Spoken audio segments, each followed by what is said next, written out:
नमस्कार। मैं हूं महेंद्र सिंह और आप देख रहे हैं कैपिटल हेडलाइंस।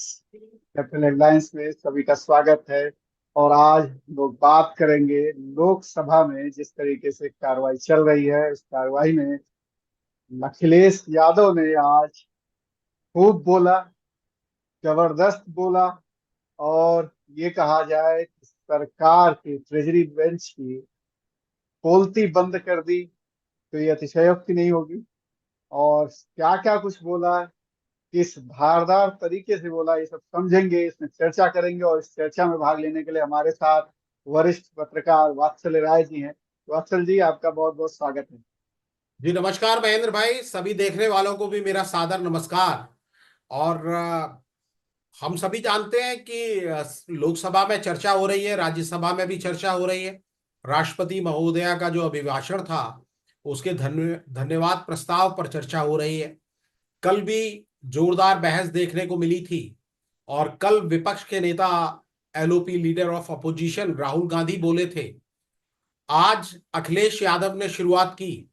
तो अगर जैसा अभी 2020 वर्ल्ड कप भारत जीत के चुका है और तमाम लोग क्रिकेट से भी तुलना कर रहे हैं राजनीति की। और हमारे साथ संदीप भाई साहब जब भी जुड़ते हैं तो वो बताते हैं कि जो क्रिकेट खेलना सीख गया, क्रिकेट के मैदान में भी राजनीति चलती है, वो राजनीति का मैदान भी समझ जाता है।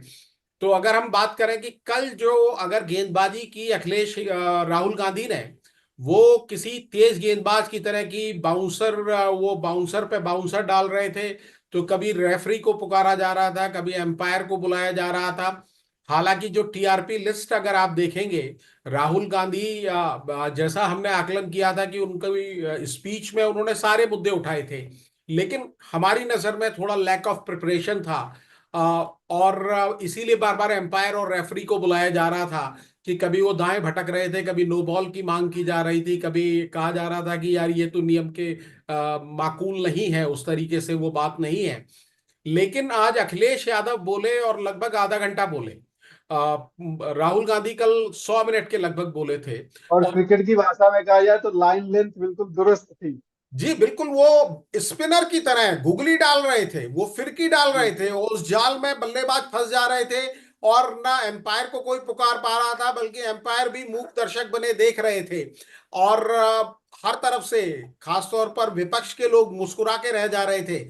और अपनी बात जिस अंदाज में उन्होंने रखी, बिल्कुल तैयारी के साथ आए थे, लिख के आए थे। उन्होंने भी वो सारे मुद्दे उठाए जो राहुल गांधी जी ने, कांग्रेस के जो सीनियर सांसद अब हैं, तो एलओपी भी है। विपक्ष के, हाँ एलओपी हैं। और उन्होंने जो मुद्दे उठाए थे, चाहे वो अग्निवीर का मुद्दा हो, चाहे वो बाकी दूसरे मुद्दे हो, किसानों का मुद्दा हो, नीट परीक्षा का मुद्दा हो, उन सभी मुद्दों को क्रमवार तरीके से अखिलेश यादव ने भी उठाया। और उठाते उठाते वो प्रधानमंत्री के संसदीय क्षेत्र पर भी गए। और वहां जाकर उन्होंने गंगा की सफाई की बात की। उन्होंने उस गांव की बात की जिसे प्रधानमंत्री ने गोद लिया था। और उसके बहाने तमाम पूरे देश के अंदर गोद लिए गए गांवों की बात की और चुनौती दी। चुनौती सत्ता पक्ष को दी कि अगर गांवों की तस्वीर बदली हो तो वो लेकर आए। उन्होंने अयोध्या का जिक्र किया। लेकिन सबसे अहम काम जो उन्होंने किया, जो सिलसिलेवार तरीके से मैं आपको कह रहा हूं कि जी। जिस चीज के लिए, क्योंकि उनकी ओपनिंग स्पीच थी। और जब आप शुरुआत करते हैं, well begin is half done, यानी अगर आपने अच्छी शुरुआत कर दी तो ये माना जाता है कि आपने आधा काम कर दिया। तो उन्होंने अच्छी शुरुआत की। और सबसे पहले उन्होंने धन्यवाद दिया लोगों का, जनता का, वोटर्स का, जिसका जिक्र बार बार, क्योंकि ये संसद में जो भी लोग पहुंचते हैं, सांसद पहुंचते हैं, वो जनता के ही प्रतिनिधि हैं। जनता की ही आवाज को उन्हें बुलंद करना है। तो उन्होंने शुरुआत ही यहां से की कि मैं धन्यवाद देता हूं उस जनता का जिसने इस लोकतंत्र को एक तंत्र होने से, क्योंकि हमें याद है, सबको याद है कि प्रधानमंत्री नरेंद्र मोदी और भारतीय जनता पार्टी ने अब की बार 400 पार का नारा दिया था। तो अगर वास्तविकता में वो 400 पार का नारा सटीक बैठता और नतीजे उसी हिसाब से आते, तो शायद एक तंत्र ही हो जाता, मतलब केवल वर्चस्व हो जाता, जैसे हमने पिछले दो बार देखा, यानी 2014 और 2019 में देखा कि विपक्ष और सत्ता पक्ष के आंकड़ों में बहुत अंतर था। तो अखिलेश यादव ने जो इस बार रिजल्ट आया है उसको लेकर बड़ा एक मौजू शेर पड़ा हुजूर आला आज तक खामोश बैठे हैं इसी गम में, महफिल लूट ले गया कोई जबकि सजाई हमने। तो इसी बिल्कुल। अंदाज में, इसी शेरो शायरी के अंदाज में, सांकेतिक भाषा में उन्होंने बात की। लगभग 29 मिनट तक वो बोले।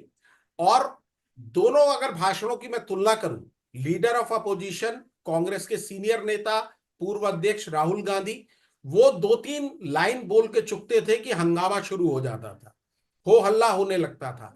लेकिन लगभग 29 मिनट बोले अखिलेश यादव, और सबने बड़े ध्यान से सुना। न स्पीकर ने एक बार भी उनको टोका। ट्रेजरी बेंच यानी सत्ता पक्ष की ओर से कुछ चीजों पर असहमति जरूर जताई गई, लेकिन टोका टोकी हमने नहीं देखी। वो बिल्कुल निर्बाध तरीके से अपनी बात को आगे बढ़ाते रहे। उन्होंने अग्निवीर का मुद्दा जब उठाया तो उन्होंने बताया कि मैं खुद मिलिट्री स्कूल में पढ़ा हूं।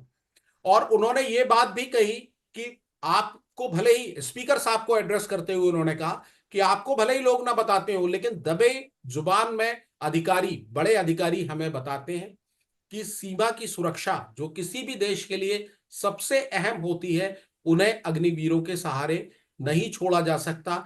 और अगर हमारी सरकार आज आई, कल आई, आगे आई, कभी आई, तो हम इस योजना को बिल्कुल इस तरीके से लागू नहीं कर सकते।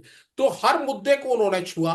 संविधान की बात उन्होंने की, जाति जनगणना की बात की। और जिस उनकी बात को सबसे ज्यादा उठाकर टेलीविजन चैनल्स पे दिखाया जा रहा है, वो है ईवीएम। उन्होंने कहा कि ईवीएम पर मुझे भरोसा न कल था, न आज है, न आगे रहेगा। और अखिलेश यादव ने कहा कि चुनाव प्रचार के दौरान हमने लगातार इस बात को कहा कि ईवीएम से जीतकर हम ईवीएम को हटाएंगे। ये शायद उनका जवाब उन लोगों को था जो लोग कह रहे थे कि अब ये नतीजे आने के बाद विपक्ष ईवीएम पर सवाल नहीं उठाएगा। विपक्ष जब जीत जाता है तब ईवीएम की बात नहीं करता है, तब वो वोटिंग मशीनें सही हो जाती हैं। उन्होंने इशारों में बात की। उन्होंने चुनाव आयोग की निष्पक्षता पर भी सवाल उठाया। बिल्कुल, उन्होंने ये भी कहा कि अगर मैं पूरी सीटें भी जीत जाऊं जी। तो भी मैं ईवीएम को गलत ही कहूंगा।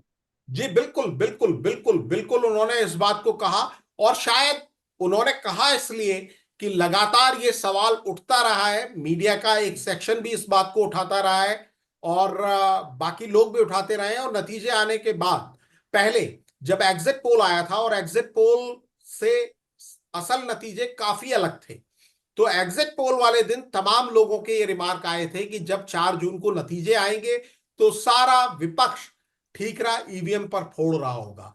और जब नतीजे आ गए, और जो नतीजे आए वो सबके सामने हैं, उत्तर प्रदेश में समाजवादी पार्टी सबसे बड़ी पार्टी बनकर उभरी। 37 सीटें अखिलेश यादव की पार्टी ने जीती। कांग्रेस की अगर 6 सीटें उसमें जोड़ दी जाती हैं तो 43 के करीब वो आंकड़ा पहुंच जाता है इंडिया अलायंस का यूपी के अंदर, जो उम्मीद से बेहतर प्रदर्शन है, लोगों के आकलन से बेहतर प्रदर्शन है। हालांकि अखिलेश यादव इससे भी ज्यादा सीटें जीतने का दावा कर रहे थे, लेकिन 5 से जब आप 37 पहुंच जाते हैं, तो यानी बिल्कुल। आप 7 गुने से ज्यादा अपनी सीटें बढ़ा लेते हैं। और कांग्रेस से, क्योंकि उत्तर प्रदेश में लोगों को बहुत ज्यादा उम्मीदें नहीं थी, लेकिन अखिलेश यादव का हाथ थामकर 6 सीटें कांग्रेस पार्टी ने भी जीती। तो एक अच्छा इंडिया अलायंस का शो था। और जो फर्स्ट डे फर्स्ट शो की अगर बात की जाए, जिस तरह से आज उन्होंने ओपनिंग की, अपनी शुरुआत की, अपनी बात रखने की, अभिभाषण प्रस्ताव पर, धन्यवाद पर जो चर्चा हो रही है उस पर उन्होंने बात की, तो वो कायदे से प्रिपेयर्ड होकर आए थे। जैसा हम लोग कल राहुल गांधी जी की स्पीच के बाद कह रहे थे, हालांकि राहुल गांधी जी की स्पीच टीआरपी के पैमाने पर वो बम्पर टीआरपी मिली है। तमाम उनके जो समर्थक हैं, चाहे मीडिया में या उनकी पार्टी, वो उनको पूरी तरीके से समर्थन दे रही है। और लोकसभा का जो संसद का यूट्यूब चैनल है, वहां पर भी अभी तक अभिभाषण प्रस्ताव पर चर्चा के दौरान जिन भाषणों को डाला गया है, उसमें राहुल गांधी जी का भाषण सबसे ज्यादा देखा गया है। लगभग 5 लाख लोग उनको देख चुके हैं। बाकी किसी भी नेता के भाषण की तुलना में वो कई गुना ज्यादा देखा गया है। बाकी नेता 1 लाख तक भी उनके भाषण नहीं पहुंचे हैं, तो लेकिन क्या क्या राहुल गांधी मीडिया के टीआरपी के फार्मूले को समझ चुके हैं क्या? इसलिए ही वो अपनी स्टाइल उसी तरीके से बिल्कुल बाउंसर पे बाउंसर मारते हैं, या और उस तरीके से कि हंगामा मचे, कुछ भी बोलो हंगामा मचे, और हंगामे को लोग बहुत पसंद करते हैं देखना। क्या ये कोई स्ट्रेटजी है खास उनकी? जी एक स्ट्रेटजी है। और जिस तरीके से कल आकलन किया गया भाषण के बाद, निश्चित तौर पर, क्योंकि लीडर ऑफ अपोजिशन 10 साल के बाद सदन में आया है, कैबिनेट मिनिस्टर का उनको रैंक मिला होता है, तो इस भाषण पर सारे जमाने की नजर थी। जैसा हमने आपने देखा, बाद में समीक्षा भी की, ऐसे तमाम लोगों ने भी देखा। तो राहुल गांधी जी का जो भाषण था, उस भाषण के बाद और उस भाषण के अंदर शुरुआत में टोका टाकी हो रही थी, लेकिन बड़े नेता नहीं उठ रहे थे। जब उन्होंने हिंदुत्व को लेकर और ये कहा कि खुद को हिंदू कहने वाले दिन भर हिंसा में लगे रहते हैं, असत्य असत्य, हिंसा हिंसा, तो प्राइम मिनिस्टर खुद उठ के खड़े हुए और उन्होंने जो बोला, कल हम लोग उस पर चर्चा कर चुके हैं। उसके बाद गृह मंत्री अमित शाह साहब उठे, उसके बाद राजनाथ सिंह जी उठे, किरण रिजिजू जी उठे, इसके अलावा भूपेंद्र यादव साहब उठे, शिवराज चौहान जो कृषि मंत्री हैं वो उठे। तो इतने सारे मिनिस्टर्स जब उठे, तो जो पार्लियामेंट को लंबे समय से पत्रकार कवर कर रहे हैं, उनका ये कहना था कि इतने सारे मिनिस्टर और खुद प्राइम मिनिस्टर कभी लीडर ऑफ अपोजिशन के भाषण के दौरान उठे हों, यह अभूतपूर्व था, पहले कभी नहीं देखा गया। तो एक पक्ष ने ये आकलन किया, इस बात को हम लोगों ने क्या आकलन किया वो हमारा वीडियो है, उसको जाकर लोग देख सकते हैं, कैपिटल हेडलाइंस पर देख सकते हैं हमारी नजर में वो भाषण किस तरह का था। और वो बात मैं आज भी दोहराता हूं, क्योंकि मुझे लगा कि जितना प्रिपेयर्ड होकर कल खड़गे साहब राज्यसभा में बोले या अखिलेश यादव जी आज लोकसभा में बोले, राहुल गांधी उस तरह प्रिपेयर्ड नहीं थे। लेकिन उन्हें जो कहना था, शायद उन्होंने वो इसीलिए कहा कि इस तरह से अटेंशन जाए, इतने सारे मिनिस्टर खड़े हों। आज एक्सपंज भी किया गया है उनकी कई सारी बातों को, और उसके लिए उन्होंने विरोध का पत्र भी लिखा है लोकसभा स्पीकर के पास, उन्होंने अपनी विरोध जाहिर करने के लिए। और अनुराग सिंह ठाकुर साहब जो ठीक राहुल गांधी के पहले बोले थे, उनके भाषण का हवाला देते हुए राहुल गांधी ने वो चिट्ठी लिखी है, वो पत्र लिखा है। लेकिन अगर मेरे से अगर आप पूछेंगे स्कोरिंग के लिहाज से, तो मैं अखिलेश यादव जी के भाषण को ऊपर रेट करूंगा, जिन्होंने हर बात को बहुत सलीके से, सिलसिलेवार तरीके से कहा। उन्होंने जनता को धन्यवाद देने से अपनी बात शुरू की और उसी क्रम में वो बढ़ते चले गए, ऐसा कोई मुद्दा नहीं था। उन्होंने भारतीय जनता पार्टी में जो यूपी और दिल्ली के बीच में टकराव की बातें दबे छुपे स्वरों में आती है, उन्होंने इशारे में उसकी बात की। और उन्होंने ये भी कहा कि डबल इंजन के नाम पर टकराव चल रहा है, प्रभुत्व की लड़ाई चल रही है। उन्होंने सड़कों के गड्ढों की बात की, उन्होंने टपकती छत की बात की, उन्होंने अयोध्या के चुनाव से निकले नैरेशन की बात की। और उन्होंने ये भी कहा कि इस चुनाव में उन्होंने एक अहम बात ये कही कि 15 अगस्त 1947 को औपनिवेशिक राज की विदाई हुई और 4 जून 2024 को सांप्रदायिक राजनीति की विदाई हो गई। तो बिल्कुल। उन्होंने वो न वो हिंदू मुसलमान उस बहस में पड़े, लेकिन उन्हें जो कहना था, इशारों में जो बात कहनी थी, जो मैसेज देना था पार्लियामेंट के अंदर और पार्लियामेंट के बाहर जो कैडर थे। और मैं आपको बता देता हूं कि जिस समय राहुल गांधी भाषण दे रहे थे, ट्विटर जिसे अब एक्स कहा जाता है, वहां कांग्रेस के तमाम नेता सक्रिय थे, बीजेपी के भी तमाम लोग सक्रिय थे। दोनों तरफ से उनके भाषणों के अंश को ट्विटर पर डाला जा रहा था। बाद में उनका पूरा भाषण भी कांग्रेस के और बाकी जगह बाकी ट्विटर हैंडल्स पर आ गया। लेकिन जब अखिलेश यादव बोल रहे थे, ना अखिलेश यादव के एक्स हैंडल पर, ना समाजवादी पार्टी के एक्स हैंडल पर वो भाषण नहीं आया। लेकिन इस भाषण का जो इम्पैक्ट है, असर है, वो मेरे ख्याल से अभी तक जितने भाषण विपक्ष की तरफ से हुए, उसमें मेरी नजर में ये नंबर 1 स्पीच थी। लोकसभा के अंदर नंबर 1 स्पीच थी, उनकी पहली स्पीच थी जिन्होंने सिलसिलेवार तरीके से हर मुद्दे की बात की। उन्होंने ओपीएस की बात बिल्कुल। की, जिसकी बात लोग सुनना चाहते हैं तमाम लोग, क्योंकि विपक्ष ने ओपीएस को, ओल्ड पेंशन स्कीम को एक मुद्दा बनाया, लेकिन तमाम नेता उसकी बात नहीं कर रहे हैं। पर अखिलेश यादव जी ने, छोटा भाषण था, 29 मिनट का भाषण था in comparison to Rahul Gandhi के 100 मिनट के भाषण के। लेकिन राहुल गांधी जी जब बोल रहे थे तो टोका टाकी काफी हो रही थी, तो काफी समय उसमें भी जा रहा था।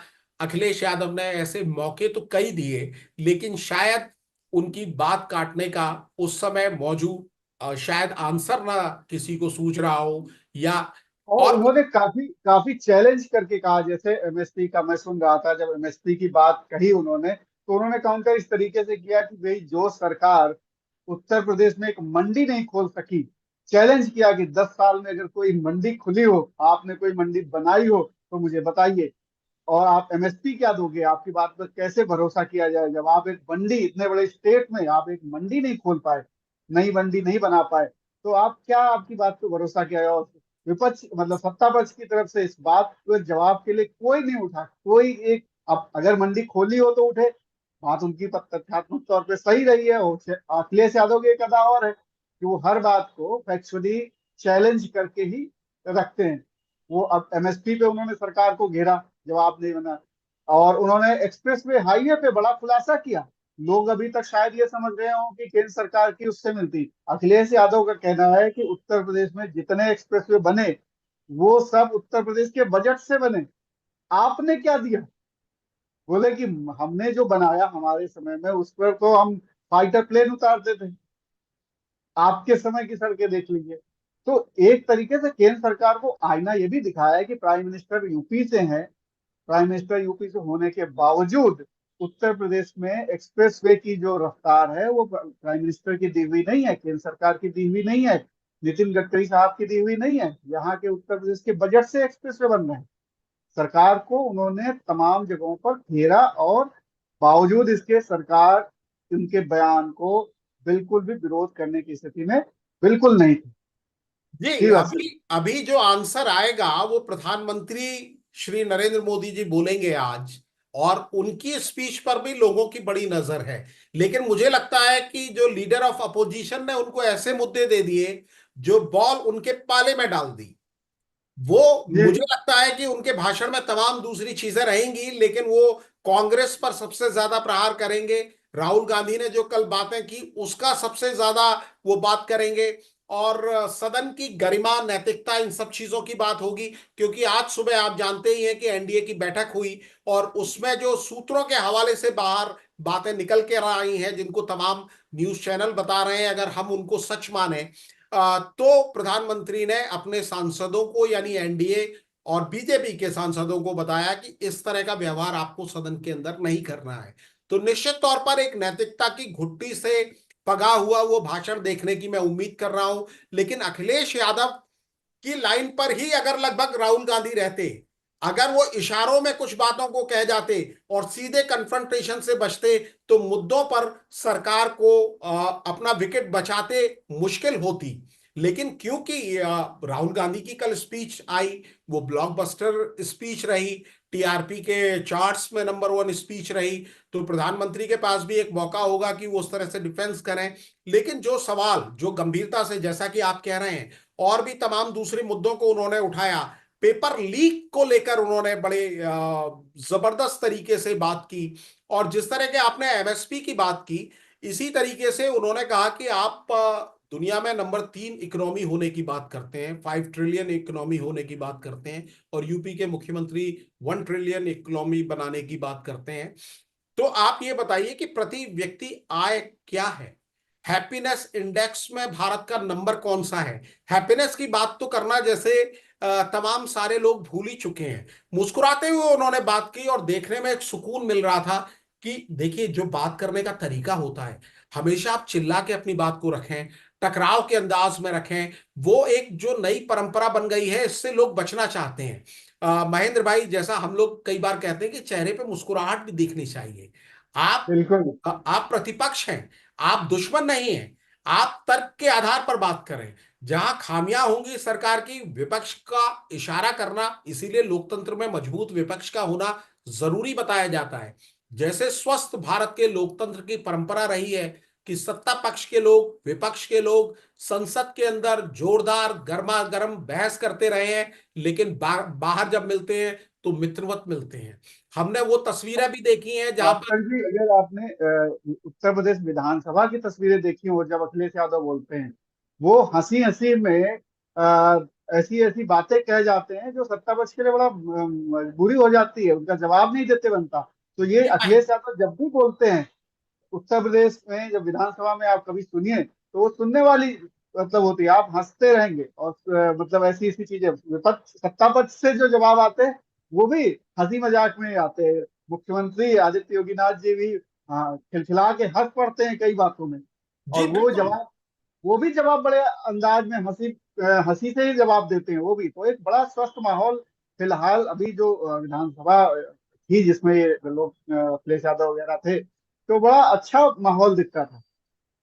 बिल्कुल, वो एक बड़ा अच्छा माहौल दिखता था। और जो पंच लाइन आप तलाशते हैं, जो हेडलाइन आप तलाशते हैं, उनका भाषण बिल्कुल लिख कर लाए थे। जी कुछ हिस्से उन्होंने बिना देखे भी बोले, कुछ बातें उन्होंने अपने मन से भी बोली, लेकिन बहुत बड़ा हिस्सा उनका लिखा हुआ था और पंच लाइन थी। जिस पंच लाइन की बात की जाती है, बड़े नेताओं से जिस पंच लाइन की बात की जाती है, जैसे जनता को धन्यवाद देते हुए उन्होंने कहा कि लोकतंत्र को एक तंत्र बनने से रोका। इसी तरह उन्होंने कहा कि हारी हुई सरकार विराजमान है। उन्होंने जी मैंडेट को कहा कि वो सरकार जो है विराजमान तो है, लेकिन वो हारी हुई सरकार है। और उन्होंने अपने अलायंस को प्रेज करते हुए कहा कि इंडिया ही प्रो इंडिया है। उन्होंने कहा कि पॉजिटिव पॉलिटिक्स की जीत है। तो अगर आप ये चीजें देखें, नकारात्मक राजनीति की शिकस्त है। तो जो पंच लाइन, जो जिन्होंने भी भाषण लिखा या अखिलेश यादव जी ने मेहनत की इस पर, सिलसिलेवार तरीके से वो बढ़ते चले गए। उन्होंने कहा कि संविधान ही संजीवनी है। राहुल जी। गांधी जी ने कल संविधान उठाया, जरूर शुरुआत उन्होंने वहां संविधान से, लेकिन फिर वो भगवान शिव की तस्वीर, गुरु नानक संविधान महाराज की उन्होंने तब तस्वीर। उठाया जब जब सत्ता पक्ष की तरफ से जय संविधान के नारे लगे और उन्होंने कहा कि है क्या संविधान की किताब जरा दीजिए, तो तब राहुल यादव ने संविधान उठाया। जी, राहुल और गांधी जी ने कल शुरुआत ही संविधान को दिखाते हुए की। वो जब जी अपनी ओथ लेने गए थे, एमपी की ओथ लेने गए थे, तब भी संविधान उनके हाथ में था। लेकिन जो उन्होंने अखिलेश जी ने आज कहा कि संविधान ही संजीवनी, उसी की जीत हुई है। मतलब एक लाइन है, पंच लाइन है, और उसका दूर तक जो असर है, जो बात वो कहना चाहते थे। और इसके बाद उन्होंने ये प्रधानमंत्री पर प्रहार किया, और ऐसा प्रहार किया जिसकी उम्मीद विपक्ष के बड़े नेता से, सीजन नेता से की जाएगी, की जाती है, और तमाम लोग सुनना और देखना भी चाहते हैं। उन्होंने कहा कि देश किसी की व्यक्तिगत महत्वाकांक्षा से नहीं चलेगा, मन मर्जी नहीं, जन मर्जी चलेगी, जो जी। लोकतंत्र का मूल सिद्धांत है। और तमाम लोग आरोप भी लगाते हैं प्रधानमंत्री जी के ऊपर। राहुल गांधी जी ने भी कहा कि नोटबंदी, चाहे अग्निवीर का मुद्दा, केवल एक व्यक्ति ने कर दिया, लेकिन वो उसको पंच लाइन में कहते हुए चले गए अखिलेश यादव। और इससे पता चलता है कि आप जब तैयारी के साथ आते हैं, तो उन्होंने वाराणसी की तुलना क्योटो से, जो पहले भारतीय जनता पार्टी के लोग और प्रधानमंत्री करते रहे हैं, उन्होंने उसकी भी बात की, क्योटो की बात की। उन्होंने गंगा की बिल्कुल। बात की, गंगा के तल में जाने की बात की। और नहीं, उन्होंने उन्होंने कहा, प्रधानमंत्री को बखूबी घेरा। प्रधानमंत्री के हर बात को, प्रधानमंत्री का गोद लिया हुआ गांव, गंगा, तमाम चीजों को उन्होंने प्रधानमंत्री को डायरेक्ट घेरा और संसदीय भाषा में घेरा। और उन्होंने मर्यादा पुरुषोत्तम राम की बात की, जब वो लखनऊ, जी जब वो अयोध्या के बारे में बात कर रहे थे।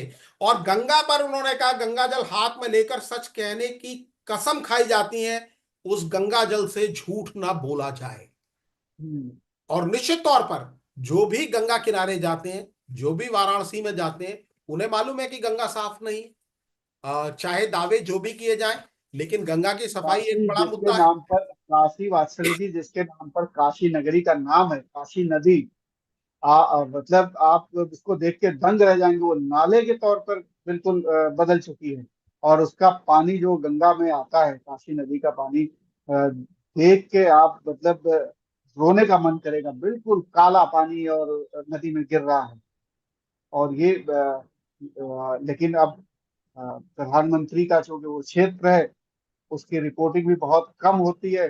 मीडिया के अंदर वो साहस नहीं है कि उस तरीके से वो रिपोर्टिंग भी कर सके। जी, हम इंतजार करेंगे कि प्रधानमंत्री नरेंद्र मोदी क्या इन मुद्दों को छूते हैं, इनका जवाब देते हैं या नहीं देते। अमृतकाल, जो प्रधानमंत्री और उनकी पार्टी का कॉइन किया हुआ वर्ड है, जो अगले 25 साल के लिए उन्होंने अमृतकाल ये शब्द कहा है, जब भारत की आजादी के 100 साल पूरे होंगे। तो जब उन्होंने परीक्षा में पेपर लीक का मुद्दा उठाया अखिलेश यादव ने, तो अमृतकाल की बात की। उन्होंने कहा अमृतकाल में आशाओं को जहर दे दिया गया है। बहुत मारक प्रहार था। आ, इतना जोरदार प्रहार तो कल राहुल गांधी ने भी नहीं किया था।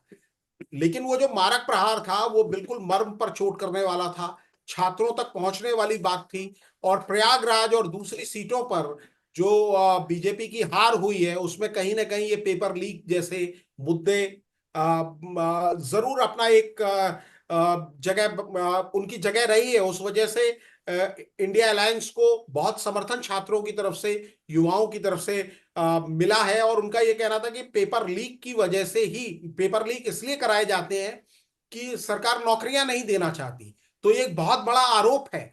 इस आरोप का किस तरह से जवाब आएगा ये देखना दिलचस्प होगा। अ, अखिलेश यादव के बाद छत्तीसगढ़ के एक सांसद बीजेपी की तरफ से बोल रहे थे, लेकिन उनका भाषण ज्यादातर फोकस था राहुल गांधी की जो कल की स्पीच थी उसको काउंटर करने पर। लेकिन सबसे बड़े जवाब का इंतजार करना पड़ेगा कि प्रधानमंत्री नरेंद्र मोदी आज जब सदन में बोलेंगे, उनकी भी इस लोकसभा में ओपनिंग स्पीच होगी। और वो स्पीच किस तरह की होगी इसको सब लोग देखना चाहेंगे कि किन मुद्दों को वो छूते हैं, किन मुद्दों को वो उठाते हैं। लेकिन अखिलेश यादव ने मुस्कुराते हुए जो आज बात की है, और सबसे बड़ी बात, कल एक आरोप लग रहा था राहुल गांधी जी पर कि वो चेयर को यानी स्पीकर को देखते हुए बात नहीं कर रहे हैं। ज्यादातर बिल्कुल। बात वो ऐसा लग रहा था कि कांग्रेस के सांसदों को सुनाते हुए बात कर रहे हैं। कई बार ये भी आरोप लगा कि उनकी पीठ चेयर की तरफ हो गई। लेकिन अखिलेश यादव जी ने आज जो भी बात की वो चेयर को देखते हुए ही की। जो शेर पढ़ा वो भी चेयर की इजाजत लेकर, स्पीकर साहब की, अध्यक्ष महोदय की इजाजत लेकर। हालांकि अध्यक्ष महोदय ने भी उनको कभी बीच में टोका नहीं, वो आराम से स्थिर शांतचित्त, क्योंकि जब ट्रेजरी बेंच की तरफ से कोई टोका टाकी होती है तभी अध्यक्ष बीच में इंटरवीन करते हैं, वरना उनका काम तो सदन चलाना है। कल राहुल गांधी जी ने स्पीकर साहब के ऊपर भी सवाल उठाया था कि किस तरीके से वो प्रधानमंत्री नरेंद्र मोदी के आगे झुके थे और उनसे बिल्कुल सीधे रहकर हाथ मिलाया था। अखिलेश यादव ने इस तरह की कोई बात चेयर के लिए नहीं की। तो एक जी। एक सीजन नेता का, एक अनुभवी नेता का, जो 5 साल उत्तर प्रदेश का मुख्यमंत्री रह चुका है, उत्तर प्रदेश की जो मैन ऑफ द मैच है, जो पार्टी की जो जीत है, वो man of the match UP में अगर लोकसभा चुनाव में किसी को मिलेगा तो अखिलेश यादव को मिलेगा। और जो ओपनिंग रिमार्क, इनकी ओपनिंग स्पीच है पार्लियामेंट में, लोकसभा में इनकी, ये भी स्पीच ऐसी है जो इनके कैडर को जो मैसेज ये देना चाह रहे थे वो मैसेज मिला। सत्ता पक्ष को जहां घेरना चाह रहे थे वहां इन्होंने घेरा, और बिना किसी शोर शराबे के इनकी ये स्पीच पूरी हुई। और ऐसी कोई बात, ऐसा कोई मुद्दा नहीं था जो उन्होंने कायदे से नहीं उठाया। उन्होंने, सरकार ने जो अभिभाषण में राष्ट्रपति महोदया ने कहा उसको भी कहा कि यह सरकारी भाषण था। और आगे उन्होंने ये भी आश्वस्त किया कि कभी उनकी सरकार बनी और राष्ट्रपति जब अभिभाषण देंगे तो वो सरकारी नहीं होगा, वो जनता से जुड़ी हुई बातें उसमें होगी। और ये भी उन्होंने कहा कि अगले 1,000 साल की जो बातें करते हैं, क्योंकि प्राइम मिनिस्टर कई बार दूरगामी योजनाओं की बात करते हैं कि अगले 1,000 साल भारत के होने वाले हैं, तो उसको भी उन्होंने रेखांकित किया। और उन्होंने कहा कि अगले 1,000 साल के झूठे सपने दिखाने वाले अगले महीने लीक होने वाली परीक्षा की गारंटी कब लेंगे। तो ये बिल्कुल। सारी चीजें उन्होंने जिस तरह से गूंथी थी, जिस तरह से वो पिरो के आए थे सिलसिलेवार, वो कड़ी टूटी नहीं। और आखिर में एक बार फिर उन्होंने यूपी के वोटर्स को धन्यवाद दिया। तो कुल मिला के उन्होंने बिल्कुल अपने कैडर को एड्रेस किया, अपने वोटर्स को एड्रेस किया, अपनी लाइन पर रहे, वो भटके नहीं, मुद्दों के साथ रहे। वो बीच में माहौल को एक तरीके से गंभीर ना हो जाए इसके लिए शेर भी सुनाते रहे, कुछ कविताएं भी उन्होंने पढ़ी। तो मेरी नजर में एक स्पीच जो थी, एक जो संसद में एक स्वस्थ परंपरा के तहत जिस तरह की उम्मीद की जाती है कि विपक्ष सरकार को कभी आईना दिखाएगा और इंतजार ये भी रहेगा कि प्रधानमंत्री इन सब सवालों का किस अंदाज में जवाब देते हैं। क्योंकि देखिए, खड़गे साहब ने भी ये सारे मुद्दे उठाए, महुआ मोइत्रा जी ने भी उठाए, और उसमें इंफ्रास्ट्रक्चर को लेकर खासतौर पर जो दरारें दिख रही हैं उनको लेकर सरकार को आईना जो लोग दिखा रहे हैं, तो सरकार की तरफ से भी उम्मीद की जाती है कि वो जवाब आएंगे। बिल्कुल। और अखिलेश यादव ने ऐसा कोई मुद्दा नहीं छोड़ा, वो चाहे युवाओं का हो, चाहे नौजवान मतलब किसानों का हो, चाहे इंफ्रास्ट्रक्चर का मुद्दा हो, सभी पे उन्होंने बात की। और जो आप कविताएं और शेर व शायरी की बात कर रहे थे तो उन्होंने एक, मैं भी पढ़ देता हूँ आपको, देखा देखी। आवाम ने तोड़ दिया हुकूमत का गुरूर, दरबार तो लगा है पर बड़ा गमगीन बेनूर है।